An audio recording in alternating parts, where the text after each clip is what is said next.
환자분 요실금 수술은 내가 누우려고 하지 않을 때 소변이 쉽게 흘러나오는 거잖아요. 그러니까 마치 목꼬리를 유도 아래에다 걸어주는 거예요. 환자는 이제 수술방으로 들어가시고 간호사가 혈관 라인을 하나 잡아요.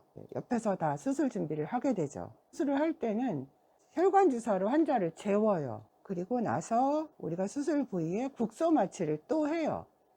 그리고 요실금 테이프가 들어갈 자리를 좀 방리해요. 그리고 마치 목에 목걸이를 거는 것처럼 옵츄레이터 포라멘이라는 걸 통해서 그 관을 관통해서 테이프를 걸어 놓는 거예요. 그러고 나서 이제 환자는 수면 중에 다 시술은 시행됩니다.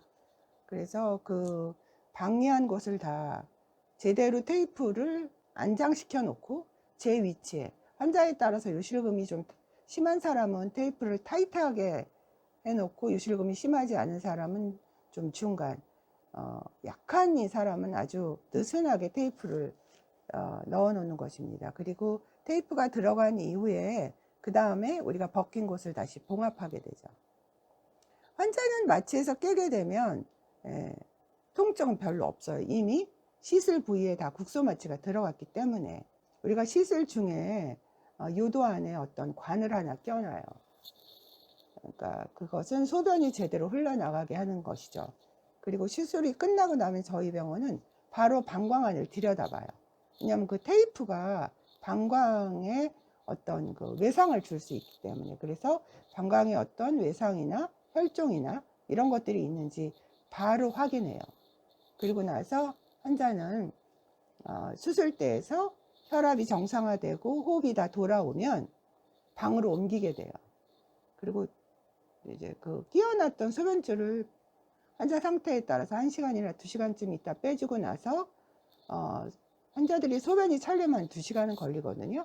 그리고 2시간 이후에 환자를 소변을 나오는 게 쉬운 것을 어렵게 나오게 해놨기 때문에 환자가 제대로 소변을 보나 확인하고 보내죠. 그러고 환자들이 주로 물어보는 거는 아픈가요? 막 이러는데 별로 통증은 없으세요. 정 불편해 하시면 무통 주사를 추가로 맞으셔도 돼요. 그리고 나서 이제 소변이 제대로 한 번에 성공을 못했어요. 그러면 또 다시 소변을 잘 보는 약제를 좀 드시게 하거나 이러고 나서 다시 소변을 보게 합니다. 근데 이때 소변을 볼 때는 화장실에서 수도꼭지도 틀어놓고 이렇게 하고 좀 편안한 자세에 소변을 보게 하면 대부분이 소변을 보세요. 그런데 만약에 소변을 못 본 경우에는 환자가 소변줄을 끼고 집에 가는 경우도 있고, 드물게. 만약에 이제 소변을 못 보면 우리가 환자를 다시 그 내진대로 옮겨서 우리가 넣어놓은 테이프를 좀 느슨하게 교정하는 경우도 있어요. 그리고 또 질문하는 경우는 제가 뭐 씻어도 되나요? 그런데 전혀 상관없어요. 그리고 제가 일상생활이 가능한가요? 그러는데 예, 그냥 뭐 아주 무거운 거를 들거나 테니스를 치거나 뭐 산에를 막 등산을 한라산을 가거나 이런 거 말고는 평지를 걷거나 이런 거는 다 돼요. 내가 커피숍에서 일했으면 커피숍에서 일해도 되고, 내가 사무실에서 일했으면 사무실에서 일해도 돼요. 그리고 잠자리는 언제 가능하냐고 물어보는데 한 달 걸려요. 한 달.